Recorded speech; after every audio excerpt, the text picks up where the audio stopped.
अगर मरियम नवाज के खिलाफ किसी ने गैर कानूनी कार्रवाई करनी चाहिए, मैं पहला शख्स हूँगा कि उसका हाथ रोकूंगा। काट किया है, उनको भी इक़्तिदार से निकाला।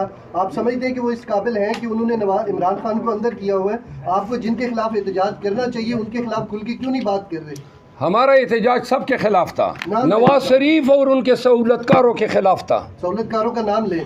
सहूलतकार आपको पता है कि पूरी एस्टेब्लिशमेंट की ईमा पे ये तो बना हुआ है। एस्टेब्लिशमेंट का नाम क्या है सर? उसका कोई कौन बंदा उनको कह रहा है?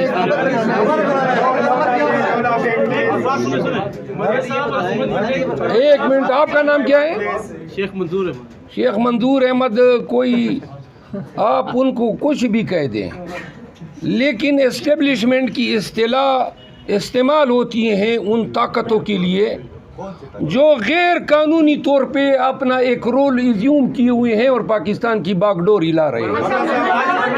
साहब, आपको यहाँ पे पार्लियामान में बहुत भारी भरकम मैंडेट देकर अवाम ने भेजा है, तो आपकी जो आपने अपना पूरा प्लान बताया इस वक्त, उसमें तो सिर्फ ये है कि आप सिर्फ असम्बली में एहतजाज करेंगे और चले जाएंगे, कि आवाम के लिए वहाँ कोई काम भी करेंगे या सिर्फ एहतजाज शोर शराबा करके बाद चले जाएंगे? इसी को सेकंड करूंगा सर कि 22 करोड़ 25 करोड़ आवाम की इज्तिमाई दानिशगाह है और यहाँ से जो भी निकलता है या तख्ता-ए-दार पर जाता है या अडियाला जाता है।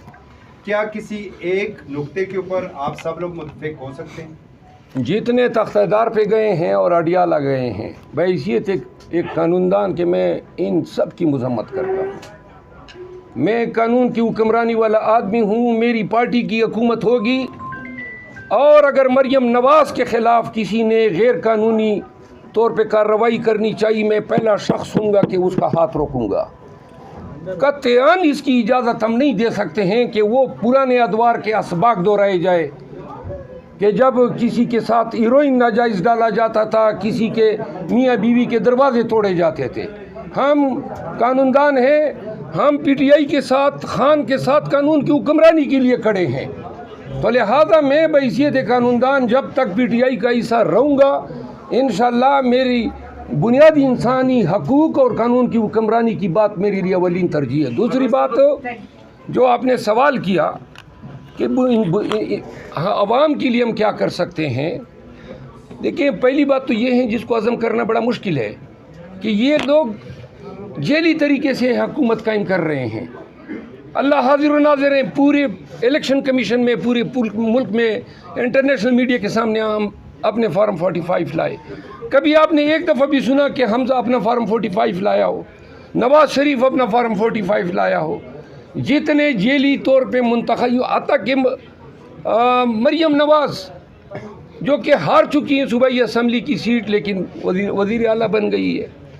मुल्क में इन रिटर्निंग ऑफिसर के ज़रिए जो घिनौना खेल खेला गया है, इससे एक अहम सबक सब पूरी कौम जान लें कि आज तो आपने आरओ के हाथ मरोड़ के उनसे फार्म 47 के ज़रिए अपने आप को जितवा दिया।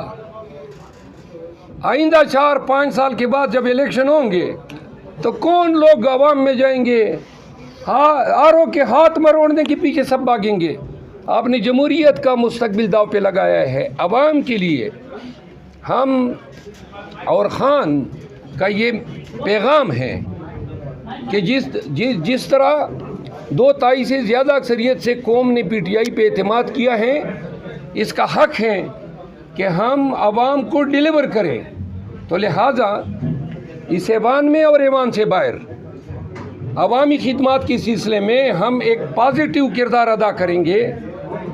उन पॉलिसीज़ को हम मुरतब या मुतारफ़ कराने की कोशिश करेंगे जिससे आवाम को सहूलियात हासिल हो। एक चीज़ हम इब्तदाई तौर पे ऐलान कर रहे हैं कि हम आईन में, कानून में